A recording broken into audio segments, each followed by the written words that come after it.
Welcome along. So this webinar is called Learn, Lead and Succeed. And what we're going to cover off this morning is looking at how you can create a learning culture within your company. First thing to talk about is why a learning culture? Like what's brought you along here today? Why might a learning culture benefit you? Because nobody wants any extra hassle at work. Nobody wants any extra hassle in their business. But a learning culture and creating an environment which is innovative, where people are making decisions, where people are moving along with you in the business, as opposed to you kind of pulling people behind you in the business, is ultimately going to make your life so much easier. So today, what I'm hoping to do is explain to you how a learning culture could work for a small business and give you some actionable steps, some things that you could go away with and implement right after spending your time listening to this session. It'll not be more than an hour. The actual presentation bit's probably going to be half an hour or less, and we've got plenty of time at the end to answer your questions. So let me just show you what I'm planning to cover.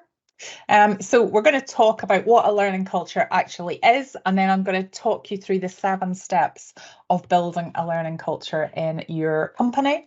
And as I say, the absolute key thing here is for you to go away with something that you can use, something that's going to be worthwhile for you, that you can take away and implement immediately. So that's the plan. Okay. Why look at a learning culture? So imagine that your team are seeing challenges as opportunities, that your team are constantly coming to you with innovation, with ideas, with feeling empowered to drive the business forward with you.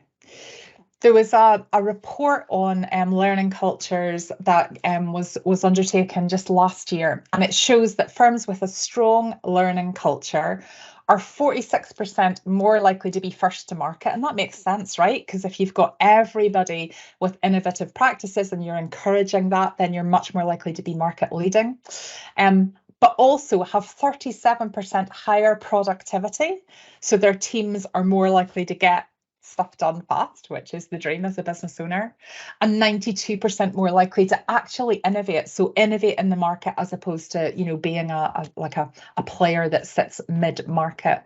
So a learning culture is about your team being able to come up with ideas as to how to grow the business with you. So you're really moving as one together. What might it look like in your workplace? So having worked with, so as Catherine said, I'm a business psychologist. I've got about 25 years experience, more than 25 years, but I've stopped counting. And I have worked with a number of organizations that I would say are outstanding in terms of learning culture. What might it look like? I'm going to come on to kind of the 7 key foundation blocks of this, but I would describe a learning culture when you walk in as people who feel empowered, who are excitedly exchanging ideas, that they're always thinking about ways that they can make things better in their own particular role, and with suggestions for a business overall. People who light up, who feel enthusiastic about what you do, people who are prepared to kind of get in and solve problems with you, or come to you with solutions, with potential solutions. And who doesn't want a workforce like that? Who doesn't want a workforce?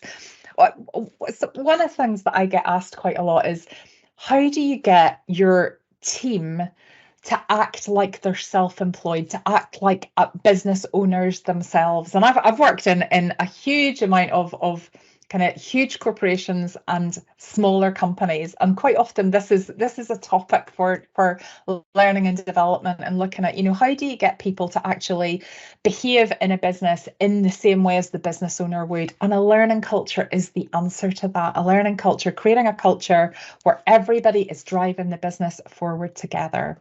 It sounds great, right? Because as a business owner, it's exhausting when you're trying to do it all yourself. Even if you've got like a strong leadership team, depending on the size of the company, that's kind of, you being the only one that's innovating and driving forward can be exhausting. So let's get everybody on board with this. Okay, let me tell you about three notable learning cultures. So the first one is WD-40. I'm sure you've heard of WD-40. Gary Ridge came in as a new CEO for WD-40 I think this was now about 15 years ago.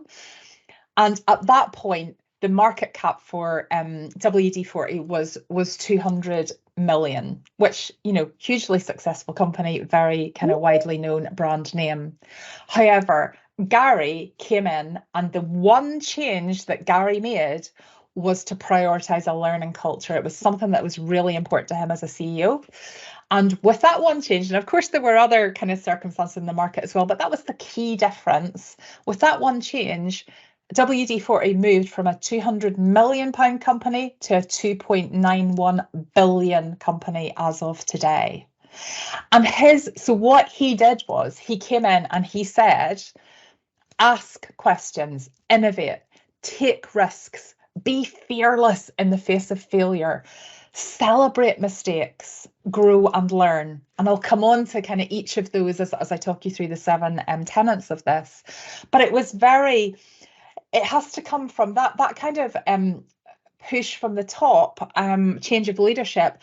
You have to come in and feel confident that your team are on your side, but your team will be on your side because you trust them to be on your side, if that makes sense. So it's like you have to lead this first, trust people, allow them to make mistakes, and we'll come on to that a little bit later, but really live in an innovative way yourself, so you're role modeling this to your team. WD-40 did that brilliantly. HT2, Ben Betts is the director of HT2. They are a company in the competitive technology sector. They have a huge learning culture. When they come in, right from the beginning, when they position an interview, everybody's responsibility, personal responsibility, is to grow, learn, build, and share. Those are their values: grow, learn, build, and share. Everybody has personal responsibility, so they're recruited on the understanding that that's what they're to do. And all of that together then pulls together to make the company incredibly successful. The really remarkable thing about HT2, because I'm sure you've heard of WD-40, you've probably not heard of HT2, but the really remarkable thing about it is no one has ever left the company, ever, right? Retention, how much of a nightmare is it when you have turnover and you've got to recruit and all the expenses of that? No one has ever left the company because they frame themselves around a learning culture. And finally, PropellerNet. PropellerNet is a Brighton-based marketing agency. They are constantly at the top of the Great Places to Work surveys that you've probably seen. They have, again, positioned a learning culture right at the beginning whenever staff are employed. But what's really interesting about them is that they allow every member of staff to take up to 12 days a year paid to learn something new. Like, there couldn't be, now I know that's probably not feasible for smaller companies, but it's about thinking about, what does that say? So it's all very well to say we're going to have a learning culture, like, everybody's responsible for their own development, etc. But actually creating a policy like that screams it. I mean, it couldn't be clearer. You have got up to 12 days to learn something that is in some way business relevant, but we also want to be thinking out of the box here. It's not like 12 days to go on a menu of training courses. It's 12 days to do something that's going to benefit both you and the company. Imagine having that freedom. Imagine having that trust to do that as well, which is critical. Okay, so how can you actually create a learning culture? So we've talked about, I absolutely appreciate that those three companies are possibly bigger than yours. I don't know what size your company is, but certainly WD-40, massive kind of global corporation there. But let's look at what can we learn from those companies and how they've done it well, and how can we then introduce or embed, maybe you have a learning culture already and you're along to find out how it could be even better. So how can we introduce or embed a learning culture in your organization? Well, the first thing is you have to announce it, right? So you have to own it. You can't do half measures. You can't go, well, we'll try some of those things Julie said, but we'll just see if it kind of, see if it filters out through the organization, see if people get the gist of it. But I won't absolutely launch into it. I won't talk about a learning culture because it might not work. And if you're going in with that, like, with that sort of half-heartedness, it won't work. Like, it won't work. There's no drawback to announcing that you're moving to a learning culture, helping people to continuously learn. It really sends a message about how you value learning and how they should value learning. I was working with a client last week, and they had some mandatory training. So training and learning are slightly separate. There's a Venn diagram and they overlap in the middle. But when we're talking about a learning culture here, I'm not talking about come up with a menu of training courses. Like, I'm a fan of that. I'm not saying there's anything wrong with that, but I'm talking about more than that.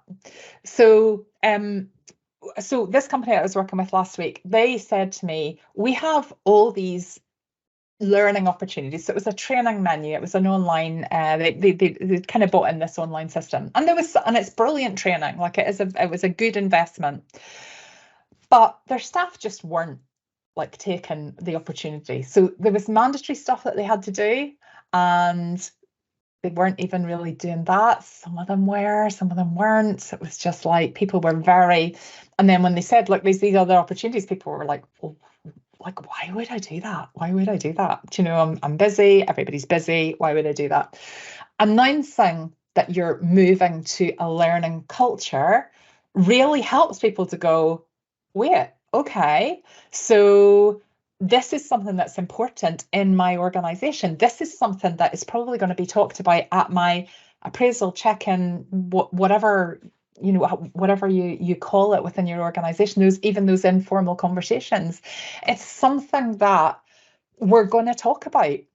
In this company I was working with last week, it was like, listen, could you do, the leaders weren't totally bought into it, so they were like, could you do this learning?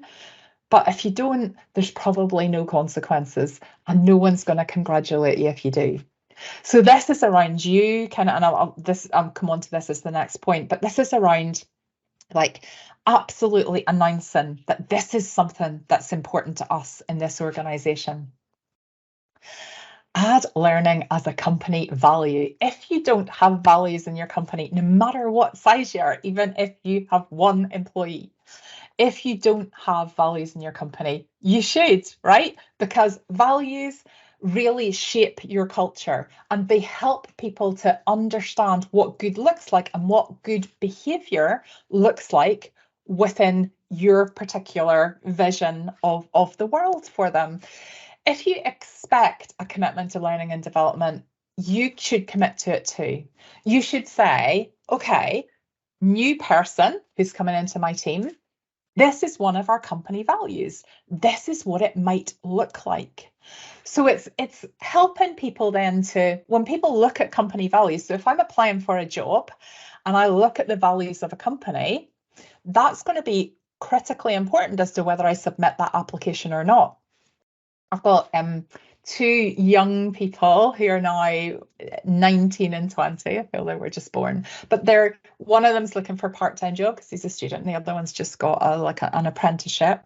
And when they were looking round the companies that were advertising, they were really picky. Like, it wasn't like back in my day where you just went, oh, there's a job in that local bar, right, I better go and take it, and they treat you terribly, but it's all part of the learning. Younger people in particular are really kind of drawn to values, and this is where having learning and development as one of your values can be a differentiator in recruitment. That can be something that really kind of draws people into your organization. Lifelong learning and development is something that will attract the right people as well. So if you say to people, when you come in here, there's some amazing learning and development opportunities, those are the people that you want to bring along. If somebody goes, oh, I can't be bothered with that, they probably weren't the right person for you anyway. So add learning in as a company value. Invest in your people leaders. So this starts with you. So this starts with you showing what a learning culture looks like. which means taking responsibility for your own learning. So you take responsibility for your own learning, your leadership team take responsibility for their learning, and your team take responsibility for their learning, or whatever kind of size or of organization that you have, whatever the kind of variables would be for you. But it starts with you at the top.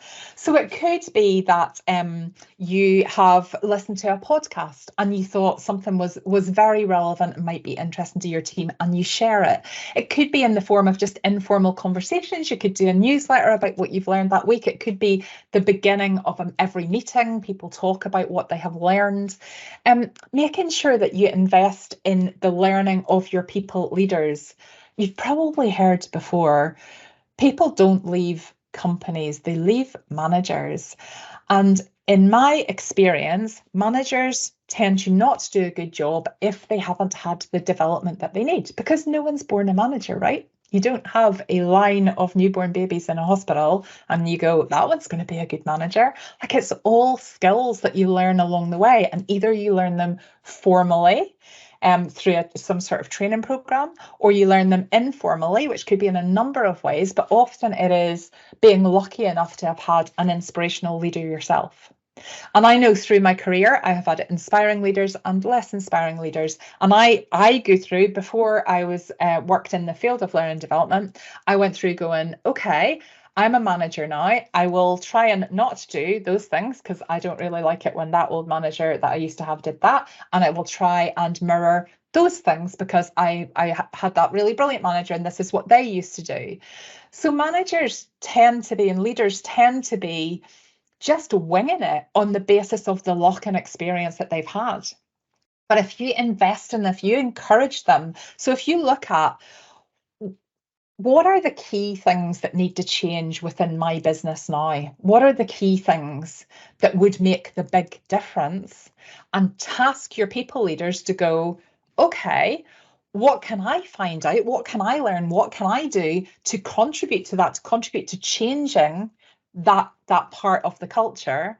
Then you're modeling it from the top. It is very difficult to introduce a learning culture to your kind of entry level team, because they have to be encouraged and they have to be inspired by the top. So what you do is critical. I was had a Zoom meeting on Friday with a very, very successful business owner, who is turning over multi-millions now. And I was doing a bit of coaching with her on public speaking. She was really interesting. Anyway, she has such a wealth of knowledge. She runs an online platform for like craft sellers. And she has 25 years of knowledge in this. Like, she really impressed me by what she knew about how to be successful online in terms of a craft business. And she happened to mention that she needed to go after the call because she was going to a lecture, and she's the early 50s, I think, and she has taken herself back to university to do an MA in marketing because she felt like, although she knows a lot and she's been really successful, that there's always more to learn and things change and there's new things, and no matter how much you already know, there's always things that you can learn from other people. There are always ways that you can do things differently. So you can imagine in her organization, her as a mature student going back to university to do an MA in marketing, it sets the tone for everybody. It allows people to then think, okay, what could I do? What else can I learn? What could I do to complement that? If my MD is doing that, maybe it doesn't make sense for me to do the same thing, but maybe I could be a specialist in this and I could upskill myself in this. So what you do and what your people leaders do have a huge impact on what everybody does within your organization. Right, this is a biggie. Embrace mistakes as learning opportunities. Culturally, in Scotland, we tend to investigate. So say a customer makes a complaint. If you take a customer complaint as an example of a mistake, a customer makes a complaint, we have to investigate that. We have to make sure it doesn't happen again. So we're definitely going to move on that. If a customer gives a compliment, we might share it. We probably will, but it's not as critical as somebody making a complaint. So we tend to look for, okay, something's going wrong here. Let's try and work out how we can try and make sure that this doesn't happen again. And that makes total sense. But the key in this process is to not go, who was responsible, who was to blame. Because as soon as you move into a blame culture, and it's very cultural in our society, like, if you're sitting going, oh, actually, we might have a bit of that in our organization, it's completely understandable, because that's how the media works, isn't it? Who's to blame for this? We're having all the COVID inquiries at the moment, like, oh, you're to blame for this. Why didn't you do this? And so we're constantly, it is societal, but it's really important in terms of a learning culture to go, okay, the majority of people are not getting up in the morning and going, I'm going to mess this up. I'm going to do a half-hearted job. I'm going to just do anything without any consequences. Like, most people aren't like that. People are pleasers. People want to be part of the flock. They want to be part of the group. They want praise. People really want to feel valued and appreciated. And we'll come back to that in a different webinar. But all of those, so when somebody makes a mistake, it's very, very unlikely that they just did it on purpose. Like, it's usually a mistake is a mistake. Therefore, if you have any sort of a blame culture going on, sort of a, oh, right, okay, you did that, let's step to one side and we'll have a bit of a word about that. What it does is it encourages people to, first of all, hide mistakes, which can be far, far worse. But also it disencourages innovation. Like, so if somebody thinks, oh gosh, I might be able to do that in a different way, but I'm not 100% sure it's going to work out because we've not done it that way before, they're likely to not try that if they worry about the fact that what if it doesn't work out, then there's going to be some sort of blame on them. I'm broadcasting to you live today from Edinburgh, but I am originally from Belfast. You might have worked out from my accent. I've still got some good Belfast words, but I've been over here for a long time. But when I first came over here, the reason I ended up in Scotland is when I was doing my master's in occupational psychology, I was put on a project. So it was 6 months teaching and 6 months research. And I was put on a project in W.L. Gore, who make Gore-Tex fabric, which are in Livingston, just outside Edinburgh, if you don't know.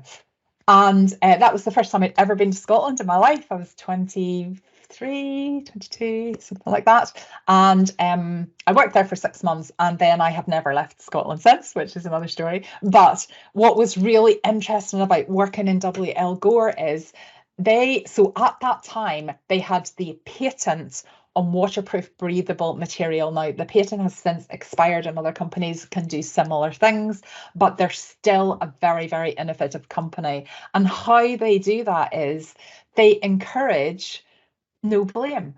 So it was Gore. So W.L. Gore was once voted the most innovative company in the whole of the US. What they do is, this was such a baptism of fire because this was my first sort of proper job. I was in working with the occupational psychologist in there, and we were redoing the induction. But it was like my first experience in corporate world because I'd been a student up to this point with part-time jobs. And so when I got there, the first thing that I noticed, and I thought this was what all companies did, was they celebrated when a project didn't work. So I can't remember how often it was maybe once a month, they would have this project didn't work, let's all get together. They would have beer, they would have champagne, just as exactly as they would have done if it had been a success, to show that it was the action that was prized, the ideas were encouraged. Mistakes are part of the creative process. And when you know that no matter what you do, as long as your intention is good, no matter what you do, your actions are going to be celebrated with champagne, even if it doesn't work out, how much more likely are you to take those risks, to look for ways that you can innovate and create an even better company? There's another social media company that is based in Brighton called Nixon McInnes. and they have a monthly meeting called the Church of Feel. And employees are invited to stand up, confess the mistakes that they have made in that particular month, and everybody applauds them. And they have a celebration. They all go out for drinks after it. Those are, again, very kind of full-on examples of how you can show people, okay, a learning culture is something that we really want to foster here, and it's something that we are going to make sure that we reward and recognize. And there's no fear, there's no need to be worried about what you do. Gamification is like the absolute buzzword in learning and development at the moment. Gamification is about just making something fun. Now, probably a type of gamification that you will be familiar with would be Duolingo. Has anyone ever tried to learn a language in Duolingo? You get your streaks in Duolingo, you have to sign in, you get rewarded for signing in every so often. I'm on a bit of a health kick at the moment, and every day I have to upload the walking that I'm doing and the health eating that I'm doing to an app. And if I haven't done it by the end of the night, like it stresses me out. Like, I love it. I don't want to miss a single day of doing it. In fact, Catherine and I were having a pre-meeting this morning. I said to her, look, I'm going to have to go out for a walk. I'll need to come back because I can't not do it now because it's gamified. Do you remember, like, gamification has always been a thing. A lot of it is digital now, but it doesn't need to be digital. Like, when I was younger, I loved getting a sticker. In fact, as an adult, like, I still quite like a sticker. Do you know, like, and dentists do this brilliantly, don't they? You bring your kids for the dentist and they get to choose a sticker from the box at the end of it. When you're gamifying learning, it certainly doesn't have to be something that costs a lot of money. It can just be something that's fun, but it's something that kind of says, yeah, you have participated in this and I have acknowledged it. Like, I can see that you're doing that. So we're all just grown-up toddlers, right? People want people to value and appreciate them. So because we've got this, because we're probably more inhibited than toddlers. We are more inhibited than toddlers. We really want to go, hello, did you see that I did that? Like, did you know I did that training at home? But it's like, that's not cool to say that in the workplace. Therefore, you want to be proactively, as leaders, you want to be proactively noticing when people are doing the right thing. So in this context, in terms of a learning culture, if you notice that somebody has done some kind of statutory learning or some additional learning on an online training platform that you've got, or you see somebody using LinkedIn Learning or YouTube U, like the university on YouTube, there's lots of free resources out there that are super useful for people. Acknowledge it. I can acknowledge it in front of everyone. Like, people will say they hate that, but they don't. Like, no one ever leaves a job because they've been overappreciated. Like, that doesn't happen. But when you say, so if you take your time at the next team meeting to say, I just want to point out that Susan has done this particular thing, and I just want to say, Susan, I noticed that, and I really appreciate it. Thank you. Not only are you making Susan feel good, probably embarrassed because we can't take compliments very well in Scotland, but we never go home and go, I am raging, I got a compliment today. But you're sending a message to the rest of the team in the meeting that what Susan did was good. So now they're like, oh, okay. So Susan is being rewarded and appreciated for taking on some extra learning. That's something then that I will try and do, whether they're consciously thinking it or not. That's how you change the culture. But this sort of playful approach of gamification is a really good one. Coaching, mentoring, and collaboration. In a learning culture, people will tend to have some sort of mentor.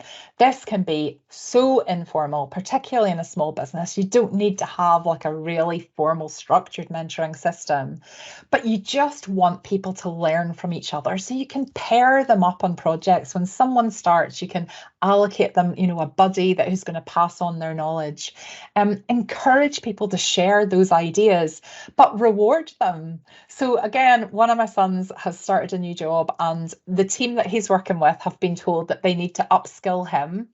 And he was saying to me yesterday that there's this one guy in the team that has done all the upskilling for him. And there's about, I don't know, there's maybe 10 people in his team, and everybody else is just like, on the down low, because you know what it's like. It's extra hassle to show stuff to somebody else, right? It definitely is. Like, I get that. And yesterday, his manager sent out an email to the whole team going, right, you all need to share your skills with my son. And he's like, and all of a sudden I got all these phone calls from people going, right, I'm doing this project tomorrow. Why don't I take you through that? But so there's carrot and stick, clearly, when you're motivating somebody to do something. I suspect, like, I don't know, this is a big organization he's working for, but I suspect there's no recognition going on for the people that are helping him. So we need to, people will always do what they're rewarded and recognized for.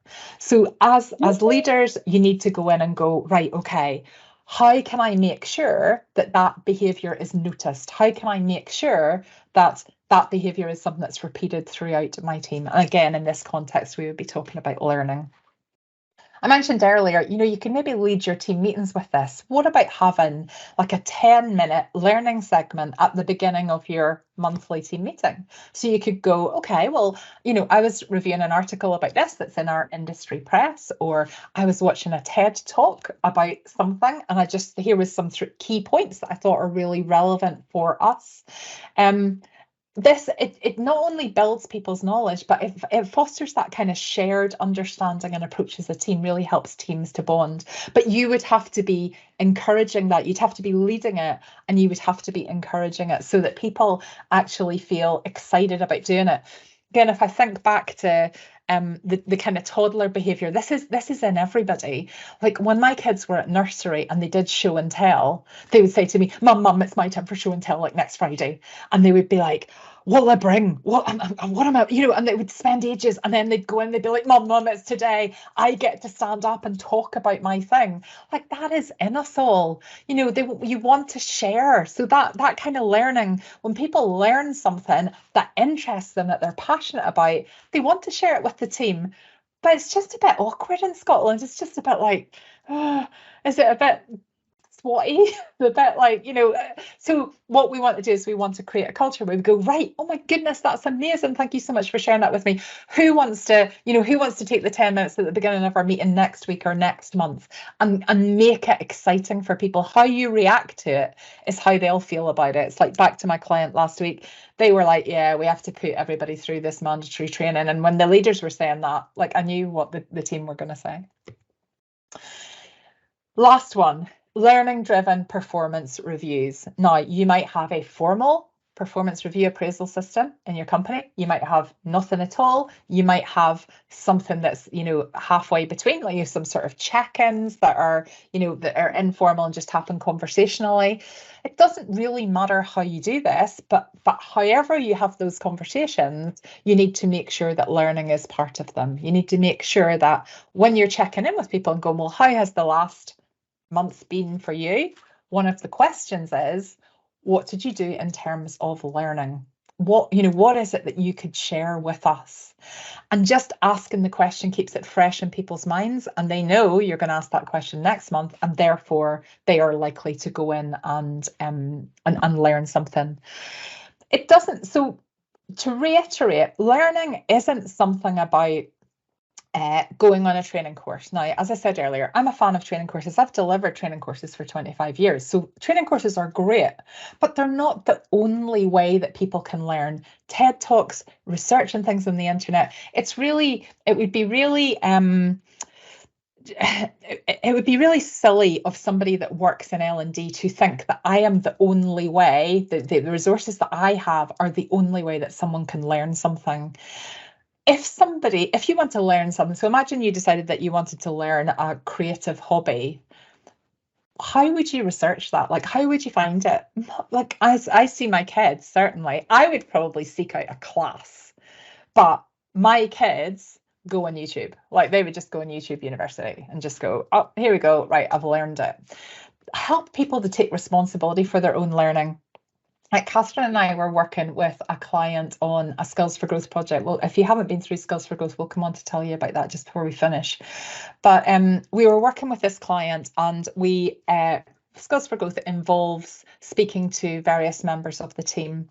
And it was a great team. It was a great organisation. But there was this one team member who, at the end of it, we both just turned to each other and went, Wow, they were amazing. And it was somebody who we were talking about, what are your career plans? So they were sitting in a particular role within the organization. We were saying to people, where do you see yourself in 5 years? Like, is that, still within this company, or how do you see it? All our chats are confidential. And this guy said to us, oh, I want to be here. Like, I want to be like, basically it was 2 steps up the ladder from where he was. And Catherine and I are like, all right, great. And he went, but I know to do that, I need to develop my skills in this area, this area, and this area. So what I've done is I've asked my manager if I can go and work 2 shifts in that area just to get a bit of a kind of sense of it. And then what I'll do is I'll maybe just do a little bit in my own time and go over and work in that particular area. What I've also done is taken on this particular project because I want to make sure that I've developed my skills enough so that when the next role comes up, I'm going to be ready. And Catherine and I were like, whoa, like that person is going to go super far in that organization because they're taking their own responsibility. They weren't, like, I've worked in so many organizations where people sit back and go, well, no one's made a course for that, so how would I be able to do that? Like, no one's told me I need to go in a course. Like that whole kind of pulling people through learning is over. Like, those days are over. The people that are going to succeed, the companies that are going to succeed, are the ones where people go, right, this is where I want to be. This is the goal. So think about your overall company. This is our goal as a company. Where do we want to be? And what needs to change? What needs to happen? And then get everybody to take self-responsibility for making sure that your company has those skills. Another way to do it, another way is to, you probably have collaborations with other people that have similar organizations. So you probably know in whatever your field is, you probably know other people in similar organizations. Do some swaps, get your staff to go and work with them for a week. You get one of their members of staff to come and work with you. You'll all be doing some things brilliantly and some things even better. So again, one of the Skills for Ghosts clients that I had, they were in hospitality, and what they did was there were quieter times of the year, and they would send their team off to go and work in one of the kind of exclusive hotels in Edinburgh for a week, and then they had to come back and they had to extract from their learning experience what could be applied in the organisation that they worked for. So learning is not just courses. There are so many ways, and there's probably lots of other ways that you can think of as well. But I want you to think outside the box. I want you to think about, how can you create a learning organisation to get you to where you want to go as a business, but in a way that brings your team with you and gives them the responsibility for their own learning. So you're creating a culture where they're taking responsibility for their own learning. Don't think of learning as a cost. Sometimes I get asked, I'm going to put this person through this course, but I want to be able to claw it back if they leave within 2 years. And there, I understand small business finances. There's an argument for that, but I would suggest that you think outside the box and go, if we really create this learning organisation, maybe we'll have somewhere where people never want to leave. The famous Richard Branson quote, train people well enough so they can leave, treat them well enough that they don't want to. Like, if you don't train people and they stay, that's a disaster. If you do train people and they leave, you provide learning opportunities and they leave, they were probably going to leave anyway, but you've benefited from that proactive knowledge while they've been there. I want you to think about, I'm going to come on to questions now, but as we're going through the questions, I want you to think about, what's the one thing that you could take away from what we've talked about here to create a learning organisation within your workplace. Okay. So let me just say, you're welcome, Catherine. Okay. There's lots of comments and questions there. I don't know if you want to have a quick read through, or do you want me to just start with some questions that have come in? Yeah, that's fine. That's fine. So one of them is when you mentioned about considering adding learning as a company value. So going back to the beginning there. So do you think all companies should have values, or do you think they only become important when you get to a certain size? I think all companies should have values, absolutely.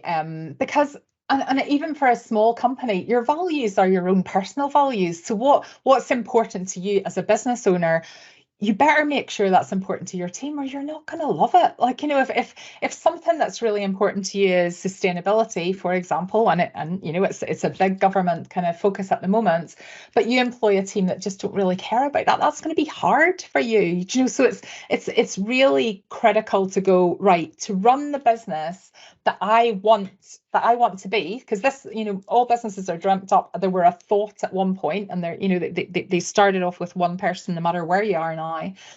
But you want to have that. What makes your business different? What makes your business different are probably your own personal values, what's important to you. And that's what creates a happy workplace. That's what creates an environment where people are aligned and want to work together, want to work as a team. Thank you. Another question is, what about when funding, resources and standards are out with your control, so maybe being set by the government or authority, so thinking about lots of different sectors that could apply to, and the funding and resources are not sufficient to meet the expected standards? So how do you bring that maybe internal? Yeah, absolutely. I see that question, Niall.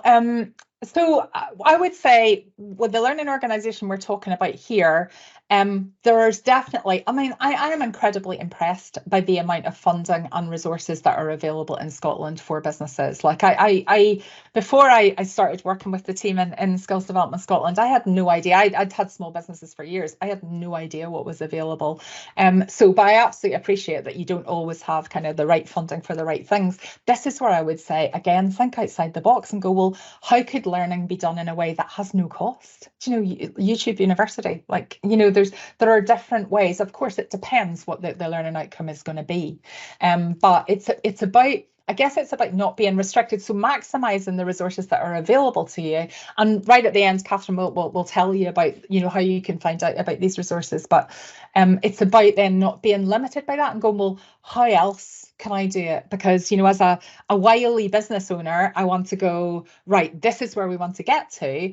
If there's funding available or external resources available, fantastic. But if there isn't, I don't want to not get there. Like, what are the other ways that we could do that? Thank you. Another question is, gamification is a good plan, but how do you motivate people who have been there a while and they just don't have time?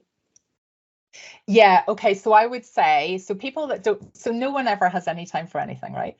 And you don't have time for the things that you don't deem are important and things that you aren't rewarded and recognised for.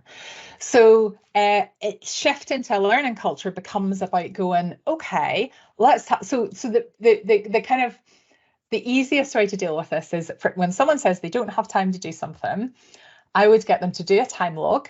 And, so ideally for a week, people hate it. So basically a time log is just write down every 15 minutes what you're doing in real time. So you're not thinking back to what you did yesterday. You're actually writing down in real time what you do, because your memory isn't great. And then I would sit down with that person and go, right, okay, so this is how you spent your week. I would be then comparing that against what's their job description? What is it that they are supposed to be delivering for the organisation? What, in your opinion, what are their key priorities? And is that what they're spending their time doing? Generally, they're not. People are busy fools. It's not like most people aren't coming into work trying not to do the important stuff, but people don't always kind of stay on track because maybe they're not sure, or they get into the habit of they've always done this particular thing. That's why it's critical in those check-ins and conversations to say to people, here are the key things that I really need you to achieve by next time. And if some of the stuff has to slip, and there's absolutely no doubt that sometimes people are so busy and you can't just go, oh well, just add another thing in, but maybe something has to come out that's lower priority. So it's about looking at what do we want to do to drive the business forward? What are we aiming to achieve as a body of people? And then how can we fit in learning to that? And if something needs to drop off, something needs to drop off. This is, somebody else has asked this question, but I think it's related to almost the same thing, but something that we hear a lot regarding learning. So learning would require taking someone off the floor, but if there isn't backfill for that staff person coming in, how do you make sure people are learning, but obviously don't have the pressure then of coming away doing day-to-day jobs that might be face-to-face? So So yeah, if there isn't the backfill of staff to fill the person coming off the floor, how do you kind of go over that challenge? Yeah, so I mean, that is definitely a hard one. And having, delivered training courses for 25 years, that, the constantly, like, I'll rock up to a room and there's supposed to be 10 people and 3 people will turn up because somebody's off sick and whatever. So no, I absolutely get that that's completely operational. It's then about going, okay, well, if you don't, so there must be times where you could maybe get an extra person in. So it's maybe planning in advance. Alternatively, maybe you could, if there's time when the organization is so maybe at weekends, like, nothing happens. Like, I appreciate some of the organizations will be 24/7, but say at weekends maybe you could have a training day for people where you're bringing them together and everybody has to do a little bit of prep on what they need to learn, and then they're sharing it and you can give them pizzas or whatever. It could be something that you ask people to do. When you make it exciting enough, people are excited to do it in their own time because it's rewarded. So not just like, here's stuff to do in your own time, we're not going to pay you for it. But if someone is really keen to become the next production manager or whatever, and you say to them, look, here are the things that you need to achieve to do that, what are some ways that you think you might be able to do it? It's moving away from that mindset where you go, well, they didn't allow me enough time to do it and therefore I wasn't able to do it. It's being in collaboration with your member of the team to go, this is where we need to go. You absolutely appreciate that, like, staff are short at the moment, so it would be difficult to give you a lot of time off from what you're doing just now. But what are some ways that maybe we could achieve this? So there might be a way to do it while you're working. Again, it very much depends on the organisation. Okay. Another question, how could a small business align learning with business goals?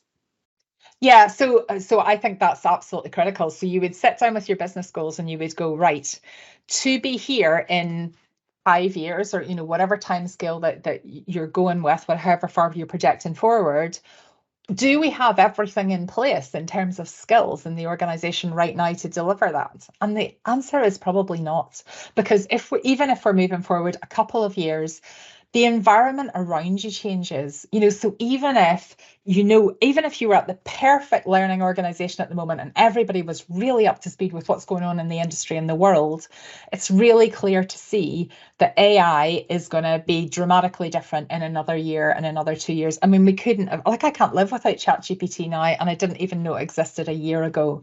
So the way that AI is going to develop around you, no matter what the business is, you're going to need somebody to be keeping up to speed with that. So it's about going, okay, if this is where we want to be, what are the additional skills? And it's not a science. It's about kind of, what do we think they might be? So it's not about, well, we don't totally know, therefore we won't do any. It's about, okay, well, maybe we do need someone to keep an eye on, how AI is impacting our business.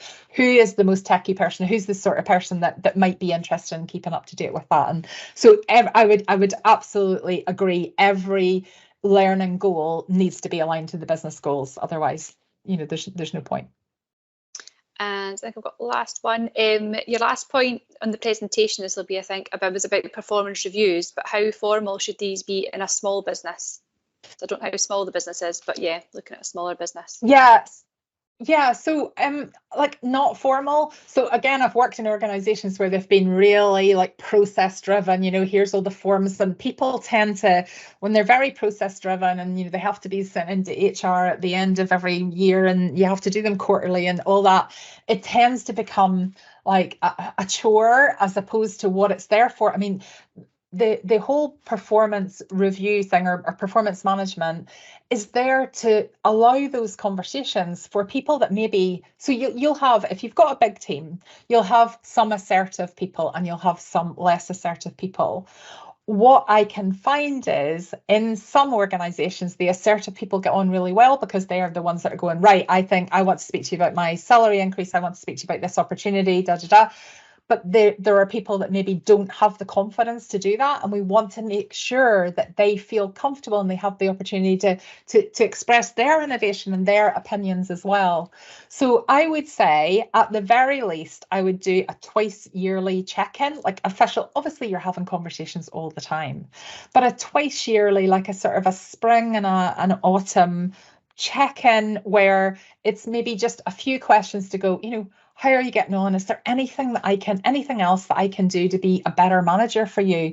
How's your learning going? Is there anything that you need to be able to develop within your role? And then a great question I always think to ask is, is there anything that would make you leave us? Is there anything that would make you leave here? I love that question, because when you're asking it in a way far before anybody's started applying for other jobs or whatever, it sparks those conversations to go, well, no, but maybe when my kids go to school, I'm going to struggle to work to the timetable. It might be something that you can really easily fix, but it's having that space to have those conversations. So as well as the informal, obviously the informal conversations, the more communication, the better.